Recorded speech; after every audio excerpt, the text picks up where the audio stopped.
Hello, everybody! Olá, pessoal! Estamos juntos em mais um CADEF. CADEF Conhecimento Além da Dimensão Física. CADEF de número 914. Very good! Vamos lá? Vamos trabalhar? Jesus Cristo nos abençoe. Vamos lá. Está aqui no meu caderno. Existe limite para o reencarnar? Não, não existe limite. Na verdade, a reencarnação é ilimitada. Nós reencarnamos quantas vezes se fizerem necessárias. Não há um limite, um número. Eu reencarno 100 vezes, 1000 vezes e pronto. 1000 vezes eu evoluo. Não, isso não existe. Isso não tem o menor sentido. Então, cada encarnação nossa, cada uma delas é planejada, é elaborada, inclusive foi alvo de estudos do gênio Allan Kardec na questão 166 e seguintes. Kardec trata desse assunto.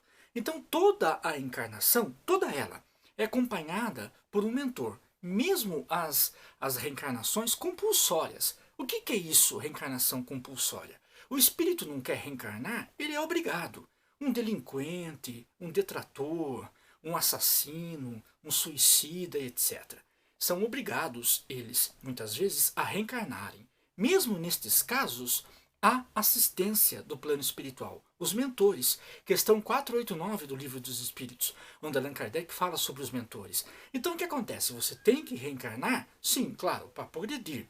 Você quer progredir, você não quer ficar estacionado. Não, de maneira alguma, você quer avançar. Então você reencarna. Por quê? Porque quando você está aqui na matéria, você passa por desafios. E os desafios incitam você a desenvolver o seu patrimônio intelectivo, emocional e, sobretudo, espiritual. Os desafios servem para que você cresça.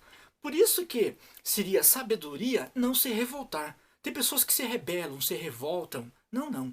Procure extrair ensinamento de cada coisa, por mais dolorida que seja. Não importa o que seja. Todos nós passamos por transtornos. Todos nós. Mas esses transtornos já são previstos pelos próprios mentores. Eles nos alertam. Olha, haverá algumas turbulências, haverá alguns transtornos, mas cabe a você vencer ou não, porque nós temos o livre-arbítrio. Nós somos detentores do livre-arbítrio, ok? Então, não existe um limite para reencarnarmos. Cada caso é um caso. Podemos reencarnar uma, duas, três, 4.000, 2.000 vezes? Não interessa. Neste planeta ou em outro planeta. Quando nós superamos os ensinamentos desse planeta, aí sim nós somos recambiados ou convidados a encarnar em outros planetas mais superiores. E isso tudo é pelo progresso, porque o progresso é inexorável. Então nós reencarnamos em outro planeta para avançarmos, mas não existe um limite, ok? Vamos para a próxima questão? Então vamos lá. No momento da morte, a dor? Oh, legal essa pergunta. Eu sempre questionei isso aos espíritos. Eu já conversei com muitos espíritos mesmo, porque eu trabalhava como dirigente espírita. Então o que acontecia? Os espíritos chegavam nos médiums e eu conversava com eles. E muitos deles sempre me falaram: olha, a minha morte foi dolorida. Eu sofri muito. Eu senti as queimaduras. Eu senti o projétil atravessar meu peito. Eu senti o baque, o impacto, o colapso. Eu senti todas essas coisas. O afogamento, até hoje eu tenho a impressão de que estou asfixiado ou eu estou sendo tragado pelas águas.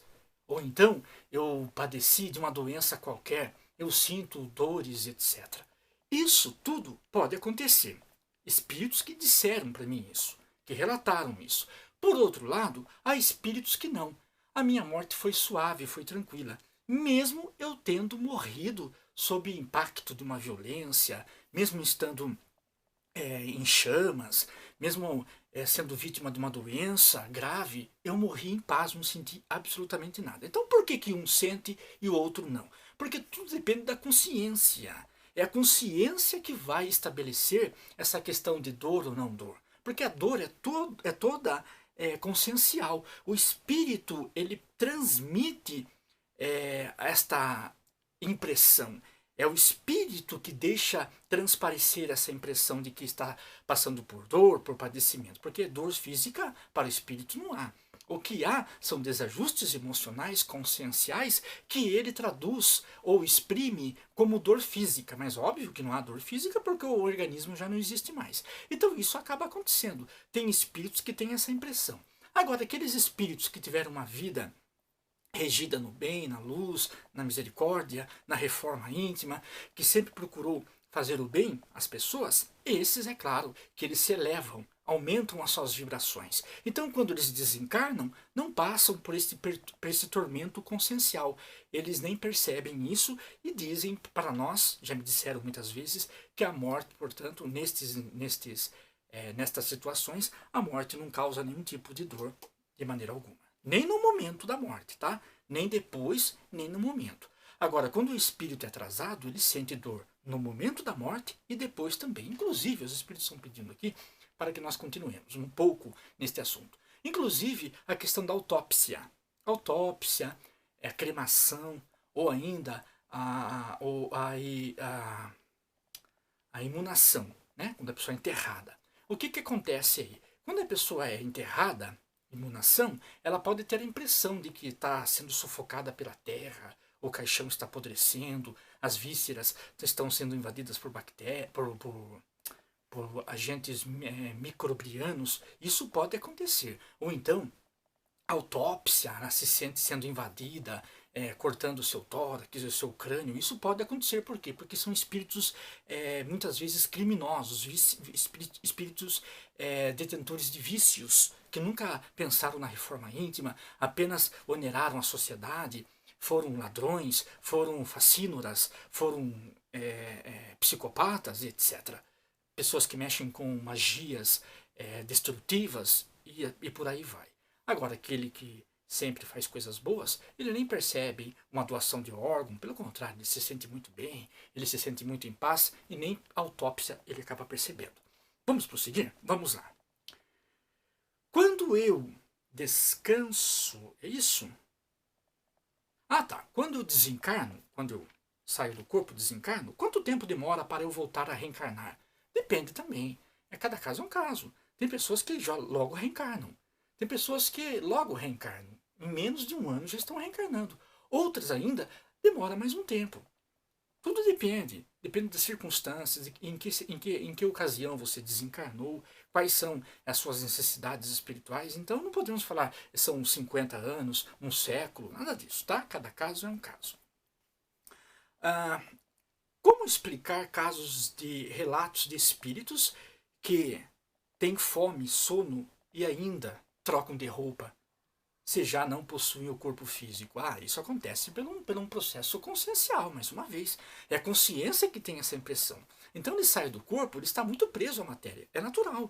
Claro, ele viveu na matéria. Ele esteve com as forças telúricas. Ele esteve na matéria. Então quando ele desencarna, ele tem essa impressão. Você está com uma bota apertada e fica quase o dia todo com aquela bota. Quando você tira aquela bota apertada, você não tem a sensação de que ela está em você ainda? Muito bem, mas é uma sensação.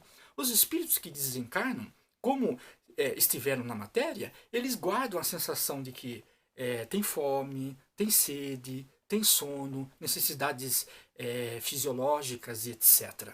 Isso acaba acontecendo. Cabelos crescem, as unhas crescem, a barba cresce nos homens, e ele constrói isso pela mente. É a mente que não foi educada convenientemente que transfere essas perturbações para o perispírito, ou o corpo astral. Agora, trocar de roupa é possível? Claro, porque nós estamos numa matéria. O corpo astral é uma matéria quintessenciada, mas trata-se de uma matéria. Não deixa de ser matéria. Então a roupa do plano espiritual, há vestes comuns do plano espiritual, claro que há. Há chapéus, há anéis, há tudo que há aqui, há lá também, claro. Porque a colônia se aproxima da nossa realidade terrestre. Agora, há colônias muito mais evoluídas que, claro, esses acessórios já não se usam mais. Mas isso aí são em colônias mais avançadas. Última. Macumba existe? Oh, legal essa pergunta. Primeiro que macumba é um termo pejorativo, né? Vamos esclarecer isso daí. A macumba, você sabia que a macumba pode ser uma planta, uma árvore da África ou um instrumento? Isso mesmo.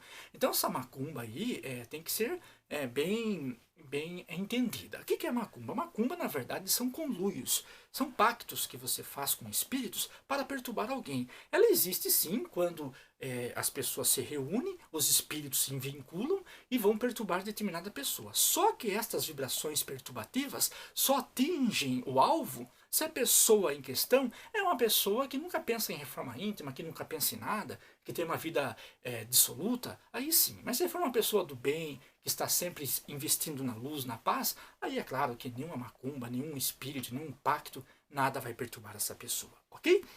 Tema as suas tendências negativas. Isso sim você deve temer. Não macumba, não magia negra, não nada disso. Bruxaria, nada disso. Bruxaria do mal, né? Nada disso, ok? Apenas temer os nossos vícios. É uma frase mais ou menos assim de Chico Xavier. Quem sai do caminho do dever, pela porta do prazer, nele somente reentrará pela porta da dor. Pense nisso. Platão. É Kadef, Kadef é sucesso. Que a luz do conhecimento esteja conosco. Sucesso! Que Deus seja louvado. Very good.